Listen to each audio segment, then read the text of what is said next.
un autre livre? Simplement parce que la région des Grands Lacs ne cesse de nous faire découvrir des choses, hein, surtout depuis les tragiques événements de 1994 au Rwanda et ses répercussions catastrophiques en RDC. Et pourquoi ce livre? On s'est intéressé au génocide, à ces suites catastrophiques en RDC, on a expliqué, on a essayé de comprendre les raisons du génocide, pourquoi tout ça. Mais personne ne s'est intéressé en fait à la situation de ceux qui ont perdu la guerre au Rwanda. Et c'est à travers ce prisme-là que j'ai commencé à analyser de nouveau la problématique rwandaise pour comprendre ce qui arrivait non seulement aux Hutus au Rwanda, mais aussi ailleurs à travers le monde où les destins les a dispersés. Et j'ai aussi essayé de comprendre, à travers cette histoire, j'ai aussi compris la posture d'un certain nombre d'observateurs, que ce soit à l'ONU ou dans les universités, dans les médias, vis-à-vis de la crise congolaise, parce que, comme on le sait, la crise congolaise a un rapport direct avec les événements qui ont eu lieu au Rwanda d'une certaine manière, et Kagame instrumentalise encore aujourd'hui la problématique du génocide pour justifier les agressions répétitives de son armée en RDC. Donc c'est comme ça que j'ai commencé en fait à travailler sur ce dossier-là. Et en examinant ce qui est arrivé aux Hutus à travers le monde, je me suis aperçu que l'histoire même du génocide devait être réquestionnée à nouveau. Parce que si l'on ne comprend pas la manière dont le récit officiel du génocide a été imposé et intériorisé, on ne peut pas comprendre ce qui arrive aujourd'hui aux Hutus rwandais à travers le monde et par extension aussi aux Congolais qui connaissent une terrible crise dans l'indifférence quasi généralisée, si on peut dire comme ça, de la mal nommée communauté internationale. C'était ça l'objet de mon bouquin. Et donc j'ai dû revisiter, examiner les procès qui ont eu lieu dans la plupart des pays à travers le monde. J'ai dû aussi réexaminer comment est-ce qu'on a appris l'histoire du génocide, parce que ça c'était fondamental. On a écrit beaucoup de choses, on nous a dit oui, on sait que Kagame a battu l'avion, bon, tout ce qu'on le sait officieusement, entre guillemets, parce qu'officiellement, on nous dit toujours qu'on ne sait pas. Et la justice française a enquêté, comme vous le savez, pendant près de 20 ans pour nous dire au final qu'il y avait un non-lieu. Donc on ne sait pas qui a battu l'avion, alors que tout le monde sait que ce sont les hommes de Kagame qui ont battu l'avion. Et donc en examinant l'histoire du génocide, il fallait examiner aussi qui ont joué un rôle important dans la fabrication de cette histoire-là. Et la première personne qui a joué un rôle important dans la fabrication de l'histoire officielle du génocide, c'est Kagame lui-même. Parce que comme cela a été documenté, lorsque le FPR a commencé, donc le Front Patriotique Rwandais a commencé sa guerre au Rwanda, l'une des premières choses qu'il a faites, c'était de conditionner l'opinion publique et de s'arranger pour coopter les médias, les militants de droits de l'homme et par ricochet certains universitaires. Et donc je suis tombé sur des cas très intéressants. Par exemple, une journaliste canadienne, Michelle Ouimet, elle avait couvert les événements du Rwanda à l'époque sur place dans la zone contrôlée par le FPR, donc à Mulindi, au nord. Elle avait couvert les événements. Et quand vous examinez tous les articles de presse qui ont été écrits à l'époque de 90 jusqu'en 94, on avait déjà la trame officielle de ce qui va devenir en fait l'histoire officielle du génocide. Donc il y avait d'un côté les méchants Hutus avec le génocidaire en chef entre guillemets Habyarimana et les gentils, donc Paul Kagame et son armée. C'est l'histoire qu'on nous a racontée. Et tous les Rwandais connaissent un tout petit peu l'histoire de la commission d'enquête qui s'est rendue au Rwanda en 1993 pour statuer sur les événements qui se sont déroulés au pays, qui se déroulaient au pays à l'époque. Et il y avait eu un rapport qui avait été produit par ces organisations-là, c'était les organisations internationales de droits de l'homme, parmi lesquelles il y avait la Fédération internationale de droits de l'homme, il y avait Human Rights Watch, donc la section africaine du Human Rights Watch, il y avait Droit et démocratie au Canada, il y avait plusieurs organisations rwandaises. Et ces gens ont produit un rapport dans lequel il a été clairement dit que le gouvernement rwandais de l'époque menait une politique de génocide à l'égard de la minorité Tutsi. Et c'était la première fois qu'on utilisait l'expression génocide pour décrire les événements qui se déroulaient au Rwanda à l'époque. Par la suite, on a su que tout ça était du bidon. Parce que ces gens-là sont arrivés au Rwanda, ils ont enquêté, leur rapport a été utilisé non seulement par les universitaires et les juristes, mais encore aujourd'hui, c'est un rapport qui est cité partout, y compris par un historien français sur lequel je vais revenir, M. Vincent Duclercq, qui a produit un rapport sur le rôle de la France au Rwanda. Et dans son livre qui est sorti, je crois, en janvier, il reprend les grandes lignes de ce rapport-là. Le problème avec ce rapport, c'est que les experts ceux qui sont allés au Rwanda, qui ont produit ce rapport, se sont retrouvés devant la justice canadienne, dans le cadre d'un procès impliquant un certain Léon Mugesera. Alors, les juges de la Cour d'appel fédérale du Canada ont statué que les auteurs du rapport n'étaient pas crédibles, et encore moins le rapport. Et celle qui était la responsable, qui avait un peu conduit tous les militants de droits de l'homme, Alison Desforges, qui a été considérée comme la grande experte du Rwanda par tous les tribunaux à travers le monde, a été brossée par la justice canadienne à un point tel qu'un des juges, le juge Descaries, a même dit à propos de ce rapport: je suis surpris par la légèreté avec laquelle ce rapport a été écrit et accepté dans l'opinion publique, validant la prémisse selon laquelle Mugesera, par extension, pourra dire le gouvernement Hutu d'alors menait une politique de génocide contre la minorité tutsi. Ça, c'est la première chose. La deuxième chose, c'est que quand je discute avec plusieurs acteurs rwandais, parce que dans le cas de ce bouquin, j'ai discuté avec des acteurs rwandais, mais je suis rentré en contact avec des gens au niveau du FPR. Et ceux qui vont lire le livre le verront, je n'ai pas voulu donner des détails sur ces gens-là, parce que certains d'entre eux, quand même, occupent, bon, je ne dirais rien, en fait, ce sont des gens qui appartiennent au FPR. Voilà. Et ils m'ont fait comprendre aussi que leur but, dès le départ, était de manipuler les opinions publiques. Et ça a été la force de Kagame, dès le début de la guerre, c'était de gagner les cœurs et les esprits à la cause de la rébellion tutsi d'alors. Et c'est pour ça que toute leur stratégie a été articulée dans ce sens-là. Et vous savez, pour les chercheurs ou les universitaires, même ceux qui s'intéressent au Rwanda, vous savez qu'il y a des documents qui ont été écrits sur le génocide. Juste après, quelques temps après la fin du génocide, il y a un document qui a été écrit qui s'appelle... c'est un document qui a été rédigé par une ONG qui s'appelle African Right. Les Rwandais, certains d'entre vous ne connaissent peut-être pas cette organisation-là, mais elle a joué un rôle important dans la fabrication de ce qui va devenir le récit officiel.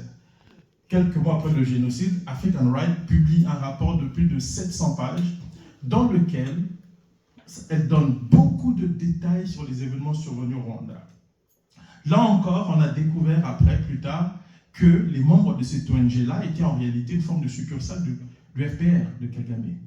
Et même, on m'a fait une confidence que je n'ai pas voulu reprendre dans le livre comme ça, mais on m'a même parlé d'une relation qu'entretenait à l'époque la responsable de cette ONG avec l'un des membres influents du FPR. Or, toutes les personnes qui se rendaient au Rwanda à l'époque, après le génocide, lisaient le rapport parce qu'il était juste mis là à l'aéroport international de Kigali. Donc tous les experts, les diplomates, tout le monde le lisait ce rapport. C'est ce rapport qui va être utilisé par les enquêteurs du TPIR, donc du Tribunal pénal international pour le Rwanda, pour poursuivre les Hutus et les arrêter au tout début. Et dans tous ces rapports, on n'a jamais parlé des crimes du FPR, donc de Kagame. Donc vous comprenez déjà que pendant la guerre au Rwanda, qui va culminer au génocide, les opinions publiques en Occident, les journalistes, les universitaires, tous ceux qui suivent ce qui se passe dans la région ont une idée de ce qui se passe. Il y a d'un côté les gentils, qui sont les Tutsis, et les méchants, qui sont les Hutus. Je parle bien entendu du gouvernement qui est en place au Rwanda à l'époque, et les gentils, quand je dis les Tutsis, c'est le FPR de Kagame. Parce qu'en réalité, la tragédie rwandaise à l'époque touche toutes les composantes de la population rwandaise. Les Hutus, les Tutsis et les Toits dont on ne parle pas déjà beaucoup, la minorité. Et quelques temps après le rapport d'African Right, un autre ONG, pour deux ONG, la FIDH et Human Rights Watch, vont produire ce qui va devenir ce que j'ai appelé dans le livre la Bible du génocide. C'est le gros rapport au titre évocateur « Aucun témoin ne doit survivre ». Je ne sais pas si certains d'entre vous le connaissent. Tous les universitaires utilisent ce document, tous les juristes utilisent ce document, et il est cité d'ailleurs dans plusieurs procès à travers le monde. Et je me suis intéressé aussi à ce document. Et quand on s'intéresse à ce document, on s'aperçoit très rapidement qu'il a été écrit de manière très partiale. Et j'ai interrogé certains auteurs de ce document, dont un avocat belge qui est très connu, qui s'appelle Éric Gillet, qui est un des co-auteurs du rapport, et un universitaire américain qui s'appelle M. Timothy Langman, qui est un professeur d'université à Boston. Je leur ai demandé, mais vous avez fait votre rapport sur le génocide. Mais comment se fait-il que dans votre rapport, on passe beaucoup plus de temps à s'intéresser au crime des Hutus et pas au crime des Tutsis. Et ils me répondent, les deux vont me dire, écoutez, nous quand nous sommes allés au Rwanda, nous sommes allés enquêter sur le génocide. Sous-entendant qu'en réalité au Rwanda, quand on parle du génocide, on parle de crime contre les Tutsis, pas contre les Hutus, premièrement. Et les victimes sont d'un côté et les bourreaux sont de l'autre. Et d'ailleurs, dans leur rapport, ils le disent. Ils disent très clairement que nous n'avons pas eu le temps d'enquêter sur les crimes du FPR parce qu'il était difficile de le faire. Quand j'ai demandé à Timothy Langman, mais pourquoi? Ils m'ont dit parce que c'était très dangereux. J'ai dit, mais vous ne pouvez pas prétendre produire un rapport impartial quand vous êtes intéressé aux crimes d'un seul camp, laissant dans l'ombre la plus épaisse les crimes de l'autre camp. Or, c'est ce document-là qui est utilisé dans tous les tribunaux à travers le monde, par tous les chercheurs, pour comprendre ce qui s'est passé au Rwanda. Alors, moi, j'ai discuté avec quelqu'un que certains d'entre vous connaissent, Madame Monique Mujawamaria, qui était parmi les militants de droits de l'homme au Rwanda à l'époque, et qui avait même été décorée par le président Clinton, je crois. Elle était amie à Alison Desforges, la responsable principale du rapport de Human Rights Watch et de la FIDH. J'ai demandé à Mme Mujawamaria de me parler de ce rapport-là parce qu'elle était amie à Mme Desforges et à l'époque, on a soupçonné même d'être pro-Kagame. Donc quand je lui pose la question, elle me dit ceci, M. Mbeko, ce rapport, je l'ai lu avant d'être publié. Alison Desforges me l'avait envoyé, en tout cas, on m'avait envoyé le manuscrit. Quand je l'ai lu, je me suis aperçu qu'il y avait beaucoup de fausseté dedans. J'ai appelé Alison Desforges pour lui dire que le rapport avait beaucoup de fausseté. On ne peut pas le publier comme ça, de la sorte. Et Alison Desforges l'a même reconnu du bout des lèvres, mais elle a dit qu'elle n'avait pas le choix, qu'elle devait publier ce rapport-là parce qu'elle était sous pression de Human Rights Watch. Voilà comment un rapport, à l'origine de laquelle beaucoup de gens vont être incarcérés, incriminés injustement dans certains cas, a été produit à la face du monde et encore utilisé aujourd'hui. J'ai demandé à l'avocat Éric Gillet, que tout le monde connaît, qui est dans tous les procès qui impliquent les Hutus à travers le monde, je lui ai dit, mais votre rapport là, on m'a dit que c'était problématique, mais pire, c'est qu'Alison Desforges a été sévèrement critiquée par la justice canadienne dans le procès Mugesera. J'ai été très surpris par sa réponse. Il m'a dit, mais notre rôle à nous, ce n'est pas de faire un rapport rigoureux. Nous allons là-bas comme militants. Nous n'allons pas là-bas pour faire un travail d'historien. C'est ce qu'il me dit.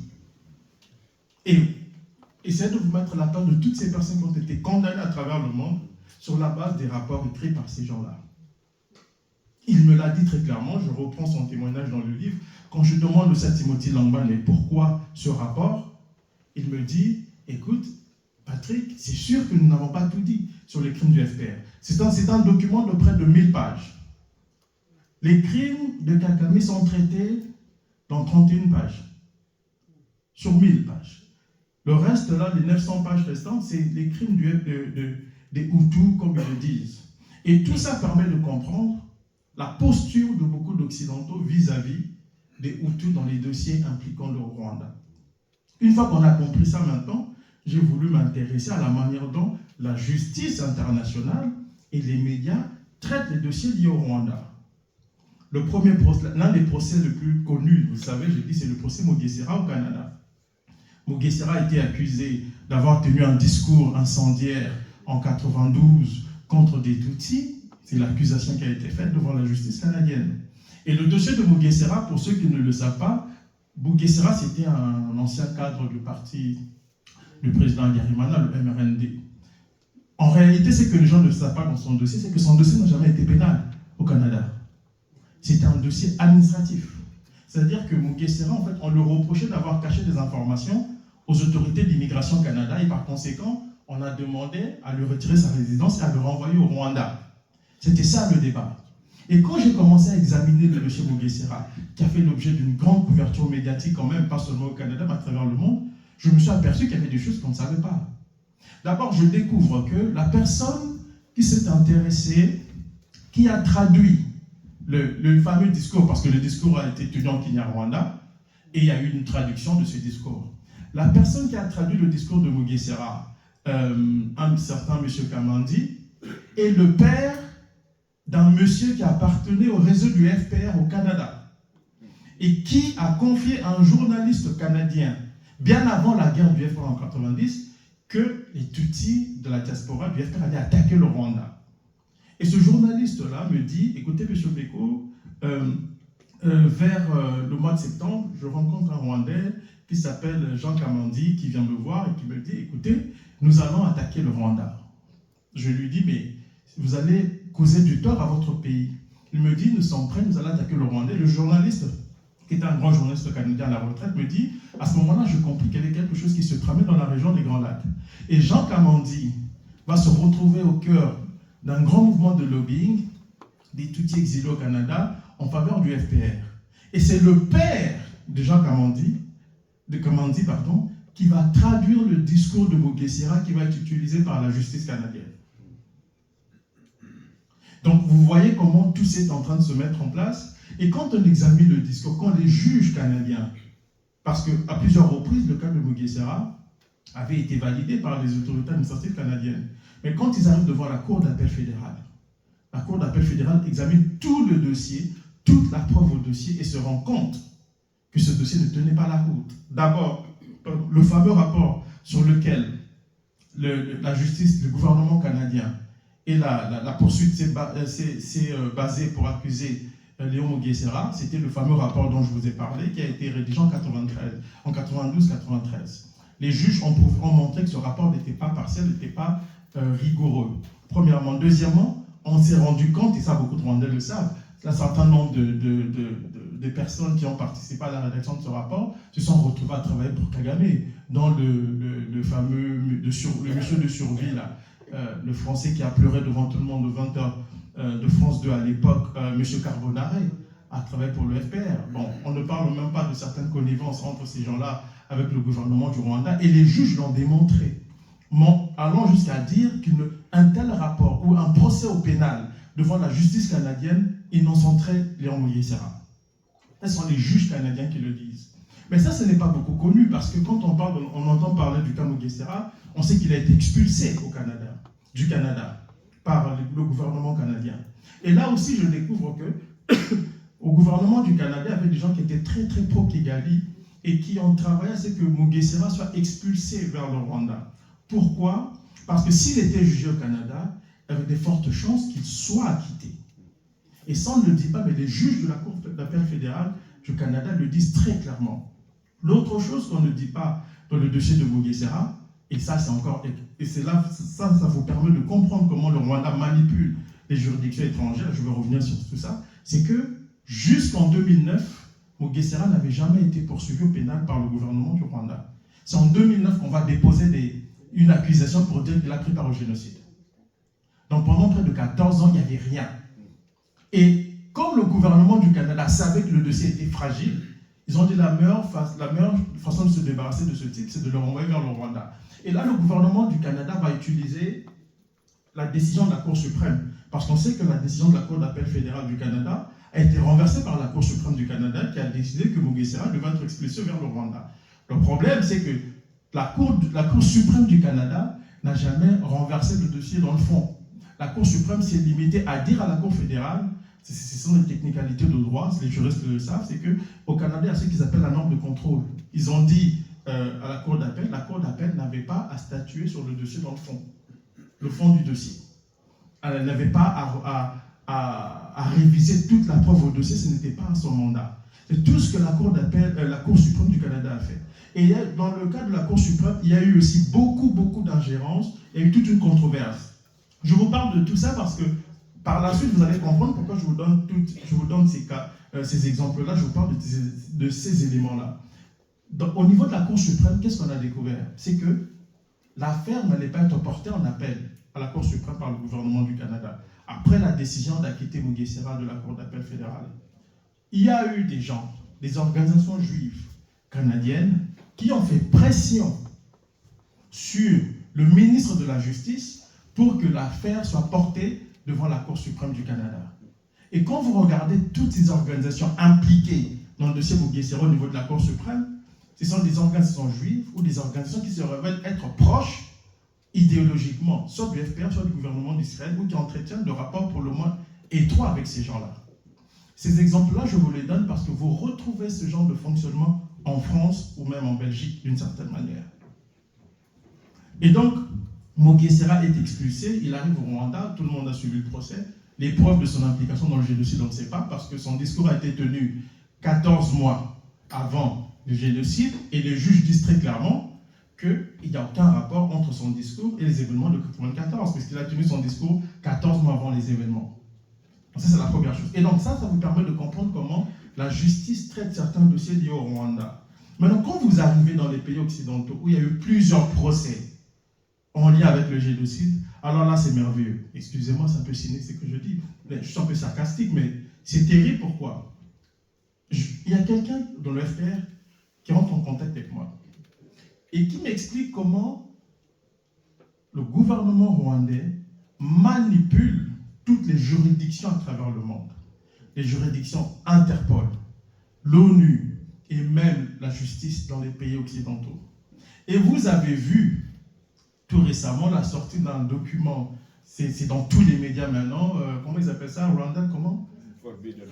Forbidden Story, qui circule un peu partout, dans lequel on nous parle des crimes qui sont perpétrés par le régime de Kigali à l'étranger.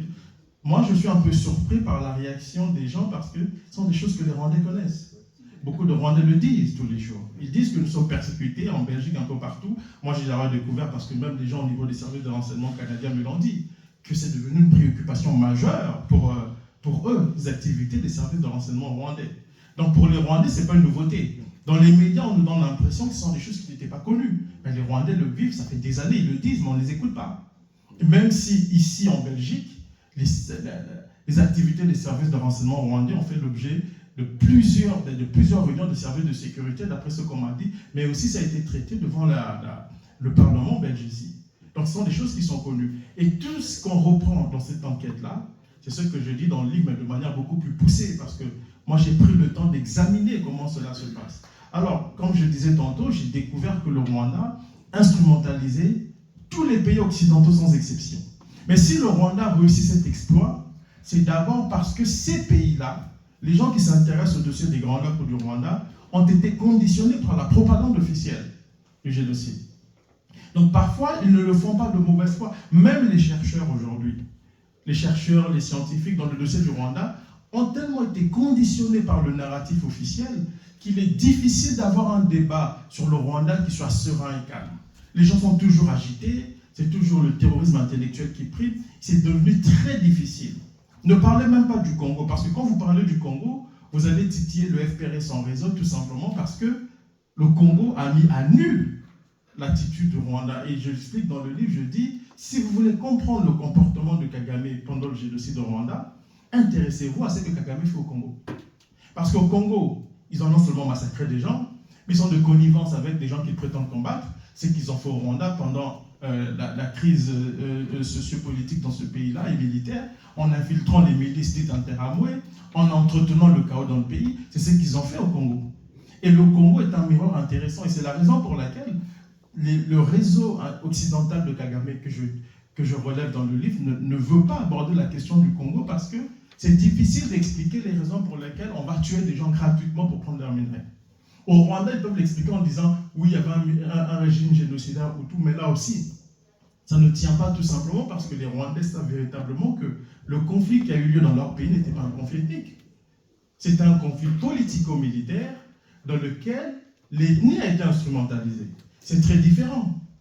Mais pour beaucoup d'Occidentaux, c'est un conflit ethnique. Il faut maintenir cette ligne, cette grille de lecture qui permet de tout justifier. Et là, moi, je crois que, vu qu'il y a beaucoup de Rwandais ici, de Congolais, d'Africains, je dirais, moi, je pense qu'il est important pour les Rwandais de se réapproprier leur histoire, de refuser le terrorisme intellectuel de ceux qui prétendent comprendre leur histoire mieux qu'eux-mêmes. Parce qu'aujourd'hui, je le vois beaucoup, les Rwandais sont otages de ceux qui ont kidnappé leur histoire. Et ils sont otages de la manière dont Kigali et ses alliés instrumentalisent l'histoire du drame de la tragédie rwandaise.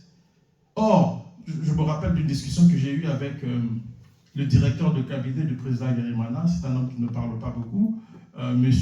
Enoch Ruigera, qui m'expliquait, par exemple, quand il me dit, mais cette histoire de Hutu, Tutsi, ça n'avait rien à voir avec la réalité. Il ira jusqu'à me dire, vous savez, M. Mbeko, il y avait des gens autour du président Habyarimana qui le soupçonnaient d'être Tutsi. Bon, moi je lui dis, mais c'est encore quoi cette histoire-là? Habyarimana, Tutsi? Il me dit, oui, il y a des gens qui le soupçonnaient d'être Tutsi parce qu'il était très favorable aux Tutsis. Et on sait très bien que de 73 à 90, avant la guerre du Kagame, la rivalité, il n'y avait pas de rivalité Hutu-Tutsi, il y avait des tensions entre les Hutus du Nord et les Hutus du Sud. Comme on en voit dans beaucoup de nos pays. Je peux donner l'exemple en RDC. Pour les Congolais qui sont ici, ça, quand vous voyez Félix Tshisekedi, on dit que c'est le pouvoir des Balouba, de son ethnie. Mais nous savons tous que les Balouba sont eux-mêmes traversés par des... Il y a des contradictions, il y a des tensions entre les Balouba. On le sait. Et c'était la même réalité. Le Rwanda n'avait rien inventé en réalité. Mais tout ça, on ne veut pas qu'on mette cela de l'avant. On se limite à nous expliquer une histoire de bons et de méchants, et on se permet, et ça j'ai toujours été contre ça, l'expression Hutu modéré. Qu'est-ce que ça veut dire ça, Hutu modéré? Est-ce que ce sont les Hutus qui n'ont pas le gène du génocide ou comment? Et j'ai eu des discussions dans des universités durant lesquelles je me suis montré parfois intraitable par rapport à ça. Quand un chercheur dit au Rwanda, il y a eu un génocide des Tutsis et des Hutus modérés, moi je dis non. Il y a eu un génocide qui a touché toutes les composantes de la population rwandaise. Appelez ça comme vous voulez, mais il y a eu une guerre civile qui a produit, qui a fait des morts, qui a fait des victimes dans toutes les composantes de la société rwandaise. Et je pense qu'on ne peut pas reconstruire une société de cette manière-là si on ne construit pas une société dans le mensonge. Or, c'est ce qu'on fait au Rwanda aujourd'hui. Et on croit qu'il n'y aura pas de répercussions, c'est faux. Parce que quand vous voyez ce qui arrive aux Hutus, parce qu'en réalité, les vaincus dont je parle, ce sont les Hutus et par extension les Congolais. Ce sont eux les vaincus de cette guerre-là, de 90, qui s'est poursuivie d'une autre manière à travers les tribunaux des pays occidentaux. Ce sont les seuls qui sont condamnés. Et pourtant, le génocide, on l'a dit, a fait des victimes. Il y a des bourreaux il y avait des bourreaux dans tous les clans, dans toutes les parties en conflit. On ne condamne que les Hutus. Alors, je vais vous raconter ce qui se passe au TPIA. Ça, c'est encore plus terrible. Certains des Rwandais le savent. Je m'intéresse au tribunal pénal international pour le Rwanda. Là-bas aussi, on n'a fait que condamner les Hutus. On a jugé que les Hutus. Le premier condamné, Jean-Paul Akayesu, pour génocide, on sait qu'il est innocent. Et ça, ce sont des confidences qui émanent des gens du FPR, qui m'ont clairement dit qu'il est innocent. Et même lui-même aussi m'a fait parvenir son témoignage. Il est innocent. Alors, la personne qui vient corroborer cette assertion, c'est un fonctionnaire de l'ONU, du TPR, qui me dit, écoutez, M. Mbeko, M. Akayesu, de toute façon, c'était, comment il a appelé, c'était le cobaye du tribunal. Le tribunal avait dépensé près de 350 millions de dollars, il n'y avait pas de condamnés, il n'y avait pas de personnes condamnées, les Américains avaient besoin d'une condamnation, alors Akayesu a été condamné. Et même s'il avait démontré son innocence de toutes les manières possibles, il allait être condamné. Et ça, c'est un fonctionnaire de l'ONU qui me dit, et qui était impliqué dans les enquêtes impliquant Akayesu. Il me dit très clairement que les personnes qui ont interrogé les fameux témoins, la plupart d'entre eux mentaient, et ils savaient, les enquêteurs de l'ONU savaient qu'ils mentaient. Mais le procureur avait besoin de ça pour le faire condamner. L'une des juges dans le procès Akayesu a même discuté l'affaire dans une revue féministe et a même suggéré qu'il y aurait eu des accusations de viol, parce qu'on sait que Akayesu a été condamné pour viol aussi. Et l'accusation de viol est arrivée après le passage d'Hillary Clinton au tribunal. Donc tout a été politisé. Alors quand vous arrivez maintenant dans le cas de la procureure canadienne Louise Arbour, qui avait la tâche d'enquêter sur l'attentat du 6 avril, l'élément déclencheur du génocide, donc l'attentat qui a coûté la vie au président Habyarimana. Louise Arbour aussi s'est défaussée parce qu'elle était en contact avec les Américains. Et ça, c'est le même fonctionnaire qui me le dit, qui a travaillé avec Mme Arbour. Et plusieurs témoins au Canada savent très bien que Mme Arbour était impliquée dans la dissimulation des faits entourant l'attentat du 6 avril 1994. Et Mme Arbour n'a pas seulement fait ça, parce qu'elle était à l'époque à la tête du tribunal pénal international pour le Rwanda, mais elle dirigeait aussi en même temps le tribunal international pour l'ex-Yougoslavie. Et là-bas aussi, elle a dissimulé une autre enquête impliquant des généraux croates qui avaient été pointés du doigt dans les massacres des populations serbes. Donc ça, ce sont des procureurs qu'on présente comme étant des exemples dans les facultés de droit à travers le monde pour le rôle qu'ils auraient joué pour la justice à travers le monde, alors qu'en réalité, ce sont des gens qui servaient d'abord des puissances occidentales. Et au sujet de Madame Arbour, il faut écouter ce que disent les responsables de l'OTAN. Je parle ici de Jami Shea, qui dit que lorsque Madame Arbour enquête, elle le fait parce que nous le permettons, parce que l'OTAN le permet. Et il ira jusqu'à dire qu'entre Madame, la procureure du tribunal et l'OTAN ne forment qu'un seul corps. Et donc, les gens qui voient tout ça à la télé, qui entendent parler de justice internationale, qui sont contents et tout, doivent comprendre quand même qu'il y a beaucoup de politique là-dedans. Et ça se reflète bien dans le dossier du Rwanda. Pourquoi? Parce que la plupart des procureurs, parfois leurs corps défendants, vont poursuivre les Hutus, non pas parce que les Hutus sont nécessairement coupables, ou ce sont des suspects, c'est sûr, mais ils ne sont pas coupables. Or, le tribunal les présente comme étant des présumés génocidaires. Or, on n'est pas présumé génocidaire, on est présumé innocent. Et j'ai posé la question à un grand procureur de l'ONU, mais elle m'a répondu, on a discuté juste après, le livre était déjà en impression. Je lui ai dit, mais madame la procureure, quand vous parlez de présumé génocidaire, ça ne se dit pas en termes de droit, en droit, on parle de présumé innocent. Elle me dit, ah oui, c'est vrai, je n'avais pas pensé à ça. Or, tous les Hutus rwandais suspects sont présentés comme étant de présumés génocidaires. Et à tous les niveaux. Par des gens qui sont censés respecter la présomption d'innocence. Mais ça, c'est pourquoi? C'est parce que les gens, dans les milieux académiques occidentaux, et même africains, dans le milieu académique, au niveau de la justice, on a intériorisé le narratif officiel. Et c'est ce narratif officiel, donc l'histoire officielle que Kagame a construite avec ses lobbyistes, qui est imposée, qui est intériorisée et qui est utilisée dans la gestion de toutes les affaires liées au génocide rwandais. Et c'est la raison pour laquelle vous avez des jugements pour le moment ubuesques. Je vous donne un exemple au Canada, je crois que vous en avez entendu parler. Un monsieur qui était à l'époque, s'appelle Teguera, Jean-Léonard Teguera, qui a été étudiant en médecine à l'université de Butare, je pense, Tegania, et qui arrive au Canada, qui demande l'asile. Et le juge administratif le refuse l'asile au prétexte qu'il a survécu au massacre. Et donc, s'il a survécu au massacre, le juge en déduit qu'il était sûrement de connivence avec les génocidaires. Donc, ça veut dire que ce monsieur-là devait mourir, en fait. C'est ce que ça veut dire. C'est-à-dire que si tu survis à un événement, on te qualifie de suspect de quelqu'un qui est de connivence avec les génocidaires. Et quand vous lisez la plupart des décisions de justice dans le dossier du Rwanda, vous êtes choqués. Et ça vous permet aussi de comprendre ce qui se passe par rapport à la question congolaise. Parce que aujourd'hui, quand les Congolais se plaignent, la première chose qu'on grandit, c'est la présence à l'est du Congo des fameux génocidaires Hutus. C'est ce qu'on nous dit. Depuis 1994, ces génocidaires-là n'ont jamais vieilli. Donc, ils sont les mêmes qui sont là, qui menacent la sécurité du Rwanda. Combien sont-ils? Quand on pose la question de savoir combien sont-ils, personne ne répond.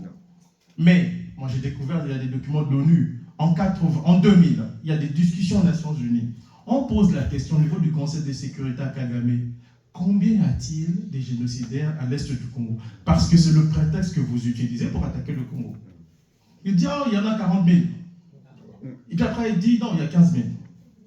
On ne sait pas combien ils sont. Mais ce que Kagame ne dit pas, c'est que les médias ou ceux qui répercutent ce narratif ne disent pas. C'est qu'en 1996, quand Kagame mène sa guerre sous le couvert de l'AFDEL, renverse Mobutu le 17 mai 1997, il s'installe au Congo jusqu'en 1998. Il contrôle tout l'Est congolais pendant 2 ans. Où étaient les génocidaires, les fameux génocidaires? Je rappelle que James Kabarebe était quand même le chef d'état-major de l'armée congolaise. Et ils n'ont jamais cherché à éradiquer ces gens-là qui représentaient une certaine menace pour la sécurité du Rwanda. Jamais.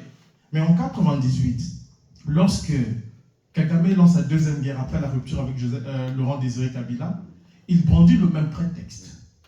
Et les Occidentaux l'acceptent. Pourquoi? Premièrement, parce qu'il y a l'histoire du génocide qui agit comme élément structurant dans la compréhension des événements. Et ça, c'est fondamental, parce que je ne veux pas vous exposer tout le bouquin, j'essaie de survoler la plupart des chapitres. Quand vous allez lire le livre, il y a un chapitre important pour moi, qui est quand l'histoire des vainqueurs structure les pas de la justice, conditionne les pas de la justice. Parce qu'une histoire peut avoir un rôle structurant important. Et c'est la raison pour laquelle vous voyez aujourd'hui dans la guerre en Ukraine, ou même à Gaza, les parties en conflit essaient de contrôler le narratif. Et le narratif est un élément essentiel de la guerre. Si vous lisez les derniers documents de l'OTAN sur la guerre cognitive, vous comprenez la place qu'occupe une histoire dans la structuration des stratégies politiques et militaires. Et Kagame l'avait compris très très tôt. Et c'est la raison pour laquelle, dans sa stratégie, c'est le génocide qui est utilisé. Et on voit bien qu'Israël fait la même chose. Quand on le poursuit devant la Cour, quand on lance un mandat d'arrêt devant la Cour pénale internationale, la première réaction c'est de dire mais nous avons été victimes de génocide, mais ça ne veut rien dire. Vous pouvez être des bourreaux aussi. Vous pouvez être des victimes, et on a déjà vu des victimes devenir des bourreaux. Et donc c'est ça que beaucoup de gens n'ont pas saisi. C'est-à-dire la place de l'histoire officielle. Et dans le cas du Rwanda, cette histoire officielle a un effet performatif très très important. Quand j'ai des discussions avec des diplomates, des universitaires, je m'en rends compte. Quand je dis, mais l'histoire était beaucoup plus complexe, les gens te regardent avec des grands yeux. Hein. Je dis, mais monsieur Mbeko, n'exagérez pas quand même, n'exagérez pas. Il y a quand même eu un génocide. Moi, je dis, le problème n'est pas de savoir s'il y a un génocide ou pas. Qu'est-ce qui s'est véritablement passé? Parce que selon moi, il y avait des victimes parmi les bourreaux, il y avait des bourreaux parmi les victimes. Et donc, si vous plaquez, et c'est là le problème dans le cadre de l'histoire du Rwanda, c'est que l'histoire officielle du Rwanda, c'est le regard extérieur des Rwandais et de Kagame, le regard de Kagame et de ses lobbyistes, qui a été posé sur une histoire et qui a structuré en fait le raisonnement, la compréhension de tout ce qui s'est passé dans la région par la suite. Et on le voit dans le cas du Congo. Vous savez, quand la deuxième guerre du Congo a commencé, Madeleine Albright, qui était la représentante des États-Unis, qui était secrétaire d'État, mais aussi l'ambassadrice des États-Unis à l'ONU, qu'est-ce qu'elle avait dit? Je tiens au Tutsi comme à la prunelle de mes yeux. Elle l'a dit très clairement. Et c'est la raison pour laquelle les États-Unis ont fermé les yeux. Mais il n'y avait pas que ça, parce qu'il y avait aussi des intérêts géopolitiques et économiques importants. C'est-à-dire que la guerre du Congo, c'était une guerre africaine sur fond de rivalité occidentale. D'abord en 1996 entre les États-Unis et la France, mais par la suite, c'était la guerre des États-Unis avec le Rwanda qui s'est... En fait, le Kagame s'est incrusté à utiliser la stratégie américaine pour avancer ses propres cartes en RDC. Et ça permet de comprendre en fait tout ce qui se passe et l'indifférence quasi généralisée. Et c'est la raison pour laquelle, lorsque le rapport Mapping a été produit, vous connaissez le rapport Mapping, sur les crimes de Kagame en RDC, les Rwandais au Canada se souviennent bien de ça. Quand le rapport Mapping est sorti le 1er octobre 2010, j'ai pris la parole lors d'une rencontre où il y avait des Rwandais, des Congolais, des Burundais. Je leur ai dit, ce rapport n'a pas été rédigé pour vous. Il a été rédigé pour le nègre de maison Kagame. Ils vont l'utiliser contre lui, mais pas pour vous rendre justice. Mais vous pouvez l'utiliser, vous tirer profit de ce rapport. Pourquoi je le dis? Parce que quand vous lisez le rapport Mapping, on fait très peu allusion au rôle des États-Unis et de leurs alliés dans les crimes qui ont été perpétrés dans la région. Or, au Congo, on sait que les hommes de Kagame ont massacré les Hutus rwandais et les Congolais à l'aide d'avions américains, des Epi Orion. Ce sont les Américains qui ont supervisé une bonne partie des massacres. Mais ça, ce n'est pas mentionné dans le rapport. Et c'est aussi la raison pour laquelle on se bat pour qu'il n'y ait pas de juridiction devant statuer sur les crimes qui sont perpétrés en RDC. Bon, là, il faut dire que les autorités congolaises ont leur part de responsabilité aussi. Mais dans le cas du Congo, dans le cas du Rwanda et du Congo, il faut comprendre la place qu'occupe le narratif officiel dans la manière dont les gens abordent la question. Et moi, je pense qu'il appartient aux Rwandais d'avoir aussi le courage de contester cette manière de présenter les faits. Parce que si on ne conteste pas ça, de manière rigoureuse, bien entendu, pas de manière idéologique inutilement, mais de présenter les faits et de dire que ça ne s'est pas passé comme ça, il y aura beaucoup de difficultés d'abord pour réconcilier les Rwandais parce qu'il y a quand même une fragmentation importante de la population rwandaise. Pas seulement entre Hutus et Tutsis, mais entre les Tutsis même. Moi, je le vois aujourd'hui dans le livre, parce que je sais qu'on va m'attaquer d'être un négationniste, donc je suis prêt. J'ai dédié ce livre à Kizito Mihigo, avec lequel j'ai été en contact à un moment, que beaucoup d'entre vous connaissent, à Aimable Karissera, qui m'avait parlé de sa situation, mais aussi à Perpéan. Parce que c'est quelqu'un avec lequel j'ai eu de longues discussions sur le dossier du Rwanda. Perpéan est mort, je dirais, triste par rapport à la position de la France dans le dossier du Rwanda. Et donc, moi, je crois qu'aujourd'hui, il est essentiel de comprendre ça. Si vous regardez les décisions de justice, si vous regardez la manière dont les questions sont traitées, regardez même aujourd'hui, regardez le rapport qui est sorti là, le fameux document Forbidden Story. On commence par quoi? Kagame a arrêté le génocide. Avant de parler de ses crimes, de parler de ce qu'il fait, on vous rappelle d'abord qu'il a trouvé un pays exempt, totalement détruit, qu'il a reconstruit, même si le Rwanda dépend aujourd'hui de l'aide étrangère à hauteur de 40%. Ce n'est pas un problème. Le Kagame a réussi un pari important. Par la suite, il s'autorise quelques excès. Cette façon de présenter les choses va anesthésier la capacité de réagir efficacement aux crimes qui sont perpétrés par le Rwanda. Parce qu'au final, on se dit quoi? On se dit, mais quelque part, il a quand même arrêté le génocide. Quelque part, oui, il est mauvais, il tue des gens, mais il a quand même reconstruit son pays. Donc, même s'il le fait au prix des millions de morts en RDC, ça peut passer. Et c'est comme ça que les Occidentaux appréhendent ça. Et c'est très important de comprendre que c'est la raison pour laquelle, que ce soit Charles ou moi, dans ce travail, je sais qu'il y aura des attaques, mais je me suis armé, j'essaie de faire un travail, j'essaie de me rapprocher de la vérité. Je n'ai pas la prétention d'avoir tout compris, mais je crois avoir fait un pas important pour comprendre les événements qui sont déroulés dans la région. Et si on laisse prospérer ce narratif officiel, si on laisse les Occidentaux contrôler ce narratif officiel, c'est la région qui continuera à brûler à cause des gens comme Kagame. Et ça, il est essentiel de retenir cela. Pour finir, je vais aborder des cas importants. Je vais vous donner un exemple. Je me suis intéressé à des gens qui n'ont pas pris part au génocide, mais qui ont été marginalisés dans leur pays d'accueil. Certains d'entre vous ont entendu parler du cas de Enoch Ruegera, le directeur de cabinet du président Habyarimana dont j'ai parlé. Ce monsieur a la nationalité néo-zélandaise. Il a été arrêté en 2016 par la justice, par les douanes allemandes. Ils l'ont gardé pendant 7 mois, alors qu'il est innocent. On l'a arrêté pourquoi? Parce qu'il y avait un mandat d'arrêt émis par le Rwanda. Le Rwanda a dit qu'Enoch Ruegera avait pris part au génocide. Ils ont sorti, moi j'ai vu la note d'Interpol et tout ça. Le problème, c'est que le monsieur n'était pas au Rwanda pendant le génocide. Il avait été évacué par les Belges. Et Interpol, après avoir mené plusieurs enquêtes, avait décidé de classer le dossier, a demandé à tous les bureaux d'Interpol à travers le monde de ne plus donner suite à ce mandat d'arrêt, à cette notice rouge. Le problème, c'est que quand Enoch Ruegera a décidé de voyager, on l'arrête pareil. Et il reste 7 mois en détention et on lui dit qu'on va le renvoyer au Rwanda. Et il explique, il dit, mais je n'ai jamais été condamné, j'ai été même blanchi par Interpol, les douanes et puis la justice allemande lui disent non.